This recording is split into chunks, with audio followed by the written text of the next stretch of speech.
उजाला live, खबरों का उजाला।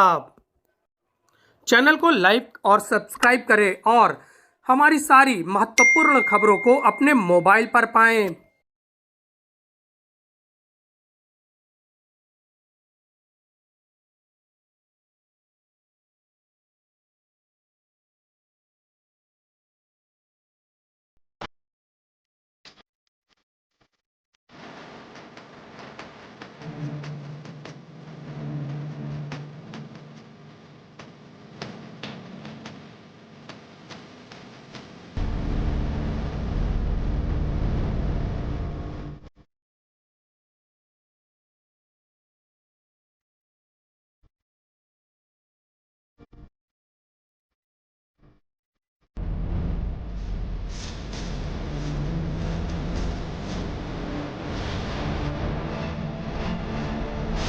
संगम नगरी प्रयागराज की फूलपुर विधानसभा का उपचुनाव होना है। उपचुनाव होने के साथ ही लगातार प्रत्याशी अपनी अपनी जुगत भिड़ा रहे हैं।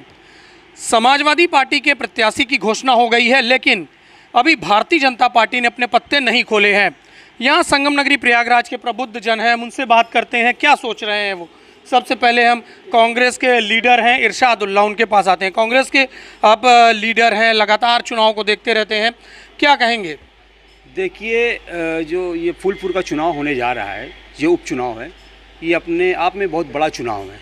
चुनाव इस वजह से बड़ा है क्योंकि ये चुनाव जैसे ही इसकी चुनाव की घोषणा होने से पहले उत्तर प्रदेश में एक बहुत बड़ा दंगा हो गया। तो राजनीति के अंदर जो दंगे की राजनीति चल रही है और उसके ऊपर ही फिर चुनाव हो रहा है।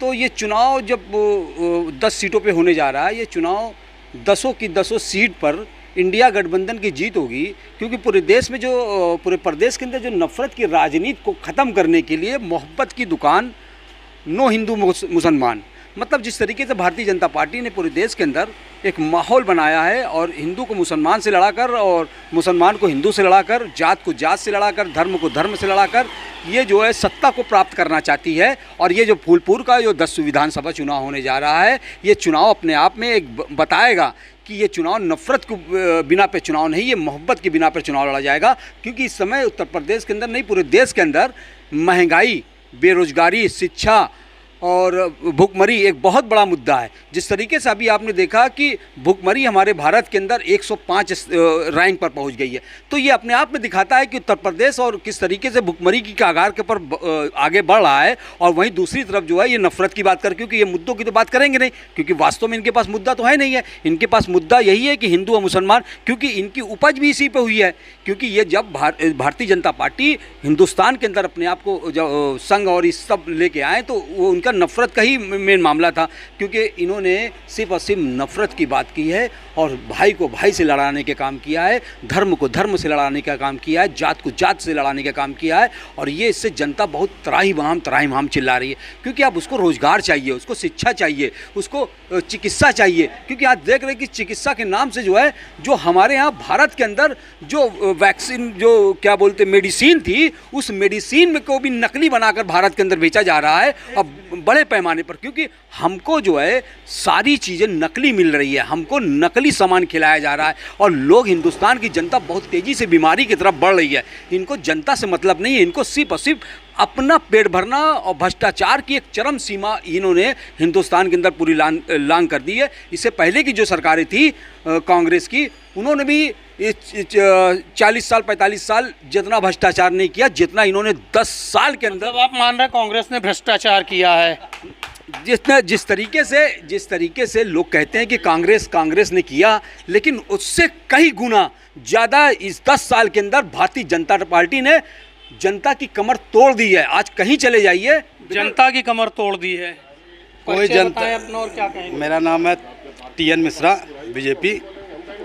हम कहेंगे महंगाई कुछ नहीं है, हर आदमी का रोजगार चल रहा है, हर आदमी को रोजगार चल रहा है, सबका पेट चल रहा है, कोई कहीं से जुड़ा है, कोई कहीं से जुड़ा है। अब फूलपुर के उपचुनाव में बीजेपी जीतेगी और ये 100% है कि जीतना तय है। नहीं, इन्होंने कहा कि भ्रष्टाचार बहुत ज़्यादा हो रहा है भारतीय जनता पार्टी के उस पर।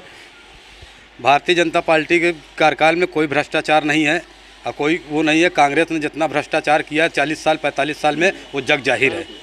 50 साल तो इन्होंने राज किया है हैं। 2014 से केंद्र की सरकार जो है हमारी भाजपा की है, 2017 से स्टेट की सरकार है। ये भ्रष्टाचार चिल्ला रहे हैं, तो 50 साल में इन्होंने क्या कर लिया? कितनी जनता को जो है बेरोजगारी से दूर किया और कितनी भुखमरी से दूर किया इन्होंने। आज जिस स्थिति में पूरे वर्ल्ड में जो हमारा देश खड़ा हुआ है जिस पोजीशन पे, वो पहले था? इनसे पूछिए कभी। जो आज हमारी सैन्य क्षमता है, जो हमारे पूरे दुनिया के हर एक मुल्क जो है हमको खड़ा होके हमारा इस्तकबाल करने को तैयार है, वो पहले थी स्थिति हमारे देश की। और ये भुखमरी चिल्ला रहे हैं। ये भ्रष्टाचार से खुद लिपटी हुई सरकार रही है। अब ये चले गए हैं क्योंकि ये सत्ता के लोभी हैं, इनको हमेशा सत्ता चाहिए। अब सत्ता से दूर हैं थोड़ा सा, तो थोड़ा सा परेशान हो रहे हैं। और नहीं क्रीम चाहिए इनको बस। हाँ, इनको सत्ता चाहिए। सत्ता नहीं मिल रही तो परेशान है कि बीजेपी भ्रष्ट है और मोदी सरकार भ्रष्ट है। अगर भ्रष्ट होती तो ये तीसरी बार 240 सीट मिली है। हिंदुस्तान के इतिहास में कभी हुआ है? वो थे पंडित जी हमारे हुए तीसरी बार, उसके बाद ये मोदी जी तीसरी बार बन रहे हैं। तो कभी अगर ये भ्रष्टाचार थी तो काहे दे रहे, फिर वोट सब क्यों दे रहे थे भ्रष्ट सरकार को? सर बताइए रऊफ भाई, आप समाजवादी पार्टी के लीडर हैं, यहाँ बताया जा रहा है कि भ्रष्ट नहीं है भारतीय जनता पार्टी। हमारे प्यारे नबी हज़रत मोहम्मद मुस्तफ़ा सल्लल्लाहु अलैहि वसल्लम ने एक बात सिखाई है, दुनिया में कुछ रहेगा तो प्यार रहेगा, प्यार के सिवा कुछ नहीं रहेगा। और एक बात मैं बताना चाहता हूँ कि भारतीय जनता पार्टी बहुत अच्छी पार्टी, अगर ये हिंदू मुस्लिम ना करे तो बहुत अच्छी पार्टी। और एक बात ही मैं डिमांड करता हूँ कि मैं भारतीय जनता पार्टी नहीं जानता हूँ, मैं जानता हूँ हर्ष वाजपेयी को। अभी उन्होंने 22 आदमी मुसलमानों को कैंसर का पैसा दिया।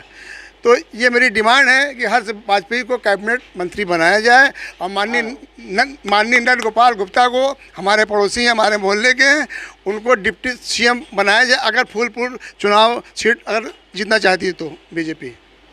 इसके अलावा किन मुद्दों पर समाजवादी पार्टी चुनाव लड़ रही है? मुस्तफा सिद्दीकी सीनियर लीडर हैं, कई बार विधायक रह चुके हैं, उनको फिर से टिकट दिया उन्होंने। जी देखिए, वो है मतलब पुराने आदमी हैं, उनको ये इसीलिए टिकट दिया। और इस वक्त जो नहीं है, जो एक हिंदुस्तान में नफरत और मोहब्बत चल रही है, ये इसी बिना पे टिकट उनको दिया गया है। और इस वक्त जो हमको लग रहा है जीतेगी इंडिया गठबंधन। भाई साहब क्या कहेंगे? नैयर भाई, आप सीनियर लीडर हैं, इस समय कमेरावादी पार्टी से हैं। मैं कमेरावादी पार्टी का महानगर अध्यक्ष हूँ। आज फूलपुर का जो चुनाव हो रहा है उसके ऊपर आप बात कर रहे हैं। देखिए, फूलपुर का चुनाव नहीं, ये दरअसल कहा जाए तो ये 10 सीटों का जो चुनाव है, ये वर्ष 2027 में होने वाले विधानसभा का ये चुनाव है, प्री टेस्ट है ये। और इस प्री टेस्ट में ही आप ये देख लीजिए कि अभी 10 सीट पर चुनाव होने में ही इस पार्टी ने, जो बीजेपी पार्टी ने एक अपना प्री टेस्ट दिखाया, बहराइच दंगा। और बहराइच दंगा, जबकि आपने सारे चैनलों पे देखा होगा कि बहराइच दंगा क्यों फैला और जिन्होंने फैलाया, जिस तरह से किसी के घर पे चढ़ करके उनके यहाँ से हरा झंडा नोच करके और अपना झंडा लगाया, उसके बाद उन्हीं के मकानों को चिन्हित करके और उन्हीं के मकान गिराए जा रहे हैं। जबकि कोई भी है, ये तो रूल है, किसी के यहाँ अगर लाइसेंसी बंदूक है तो अगर उसके घर में कोई अंदर घुसता है, उसके जान की खबर आती है साथ, वो गोली चला सकता है। अगर उसने गोली चलाया तो अपनी जान बचाने के लिए गोली चलाया। ये तो आप बहराइच दंगे की बात कर रहे हैं, हम लोग जो है फूलपुर उपचुनाव की बात कर रहे हैं, अपने जिले की बात कर रहे हैं। तो नफरत की बात क्यों कर रहे हैं आप? प्यार की बात करिए। नफरत ही की बात नहीं कर रहा हूँ मैं, आपको इसको चुनाव को दिखा रहा हूँ कि ये है चुनाव।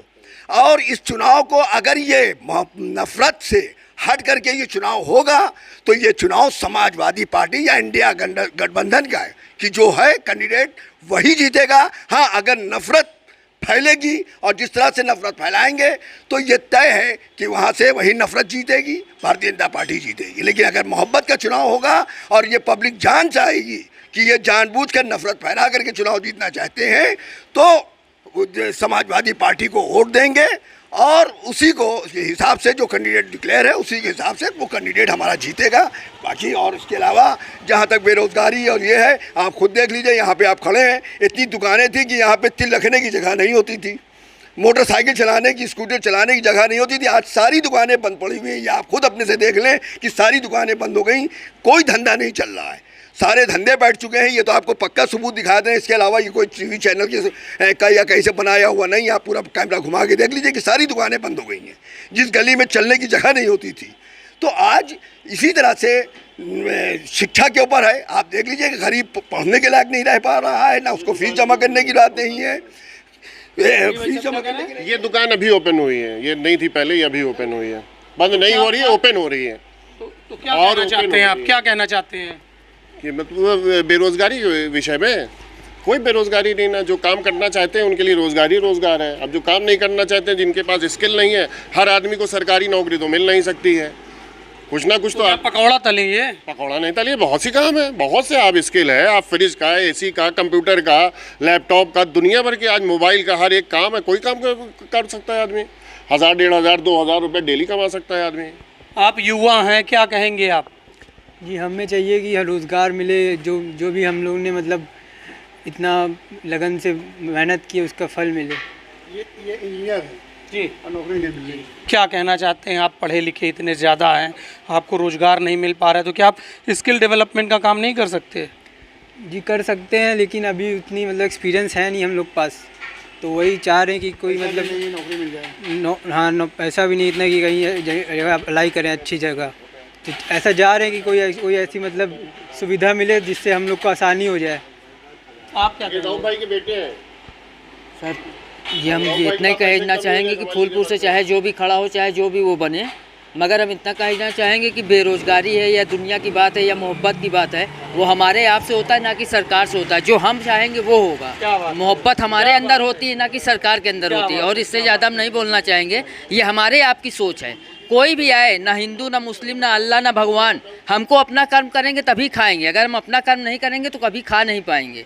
बाकी रही नौकरी की बात, चाकरी की बात, तो कोई भी सरकार आ जाए, अगर आप कहिए कि सबको वो कर दे, सबके पेट में खाना भर दे, तो कोई नहीं भर पाएगा। नहीं, सरकार दे तो रही है, भोजन दे रही है, अन्न दे रही है, लगातार सब चीज़ें दे रही है। आपको जो है रोजगार के लिए पैसे दे रही है, दुकानें दे रही हैं, सब कुछ दे रही है। हम इससे एकदम वो हैं, हम इससे एकदम खुश हैं। वो सब कुछ कर रही है, उससे जितना बन रहा है वो कर रही है। हम इससे एकदम वो नहीं हैं। हम क्या भाजपा कहना चाहते हैं?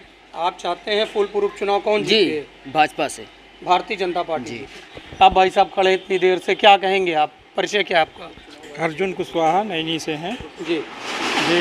मैं जो उपचुनाव हो रहा है उसके लिए जो सपा ने जो टिकट दिया है, हमारे हिसाब से तो ठीक नहीं दिया है। अगर इसके जगह पे किसी और कोई हिंदू चेहरा या दिया होता तो वहाँ से ये निकाल सकती थी। तो अभी भारतीय जनता पार्टी ने तो टिकट ही घोषित नहीं किया है अपना तो कैंडिडेट। वहाँ तो वो केवल पटेल और मौर्य के अलावा और कोई नहीं जीत सकता, ये तो पक्का है। नहीं, अतीक अहमद साहब वहाँ के जो है पूरे लोग जीते हैं, लोकसभा उपचुनाव वही जीते हैं, सांसद थे वो। इसी के चक्कर में जो आज सांसद जी नहीं रहे, सफा कर दिया है सपा को, इसी चक्कर में तो ये बीजेपी जीत रही है। क्राइम को कम किया है, इसी चक्कर में जीत रही है। और मुद्दा इनके पास नहीं है, यही सब मुद्दाएं हैं। क्योंकि बीजेपी का 100% चांस है, हो सकता है बीजेपी ही निकाले। बहुत बहुत धन्यवाद। हमारे साथ कुछ और लोग हैं। भाई साहब, परिचय क्या है और क्या कहेंगे आप इस उपचुनाव के बारे में? उपचुनाव के बारे में बस इतना ही कहेंगे, जिया नाम है मेरा, और उपचुनाव के बारे में यही कहेंगे, जो नफरत की राजनीति चल रही है उसमें भाजपा ही जीतेगी, बाकी कोई नहीं जीत सकता। क्यों, ऐसा क्यों कह रहे हैं आप? ऐसा क्योंकि सब कुछ उन्हीं का है। दंगा कराएंगे, दंगा करा के जीत लेंगे, हिंदू वोट एक तरफ कर देंगे, मुसलमानों को अलग कर देंगे, और उनसे कहेंगे मुसलमान है ही नहीं कहीं पर लड़ाई में। क्यों? मुस्तफा सिद्दीकी साहब को टिकट दिया गया है, सीनियर लीडर हैं, कई बार के विधायक रहे हैं, वो सीनियर लीडर ही है ना, आप जानते ही होंगे उनको अच्छी तरह से। सारी चीज़ तो भाजपा के हाथ में ना, तो कहाँ से सीनियर लीडर का कोई औकात आएगी इसमें? क्या उनके हाथ में है? सब कुछ उनके ईवीएम उनके हाथ में है, भाजपा के हाथ में सब रमन सिंह यहाँ से चुनाव न जीतते। नहीं सब वो तो उज्जवल रमन सिंह यहाँ चुनाव न जीतते अगर भाजपा के हाथ में सब होता। कहने की बात है वो कुछ सीटें यूनियन पे उस पे मशीन पे जो तो ब्लेम लगाएंगे और जीत जाएंगे तो कहेंगे हमको जनता ने चुना है। सीटें देनी पड़ती है। ऐसा कुछ नहीं है, आप लोग केवल नफरत फैला रहे हैं इस मीडिया पे बोल के।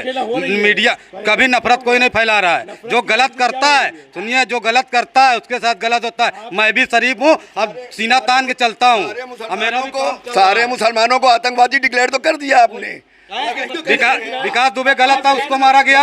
जो गलत है उसके साथ गलत हो रहा है, सही है सही नहीं हो रहा है, ऐसा नहीं है। मुसलमान बहराइच का मुसलमान आतंकवादी था, उसका घर गिरवा दिया, उसके घर पे मुसलमानों का आतंकवादी है वो गलत था। वो 32 घर मुसलमानों का गिरने जा रहा है बहराइच में। अब इससे ज्यादा क्या होगा? आइए मैं दिखाऊं, मेरे घर के बगल में मस्जिद है, मेरे घर के बगल में मस्जिद है, 4 मौलाना जी रहते हैं, हमारे लोग स्वयं सपोर्ट करता हूँ। मेरे घर के चारों तरफ झंडा लगा है। और राजनीति जो है होने लगी, बहराइच की राजनीति, लड़ाई की राजनीति होने लगी। हम लोग जो है बात कर रहे थे फूलपुर विधानसभा के उपचुनाव की बात को आगे बढ़ाते हैं। नफरत और प्यार की राजनीति लोग यहाँ पर कर रहे हैं। फिलहाल भारतीय जनता पार्टी ने अपने कैंडिडेट को डिक्लेयर नहीं किया है। समाजवादी पार्टी ने मुस्तफा सिद्दीकी को अपना प्रत्याशी डिक्लेयर किया है। जब समाजवादी पार्टी के अंदर भी काफ़ी विरोध प्रदर्शन हुए हैं, उनके जो जैसे ही टिकट दिया गया उनके बाद से समाजवादी पार्टी विरोध प्रदर्शन कर रही थी। अब देखना ये होगा कि किस तरह से चुनाव होता है और किस पार्टी का प्रत्याशी जीतता है। आलोक मालवी, उजाला लाइव, प्रयागराज।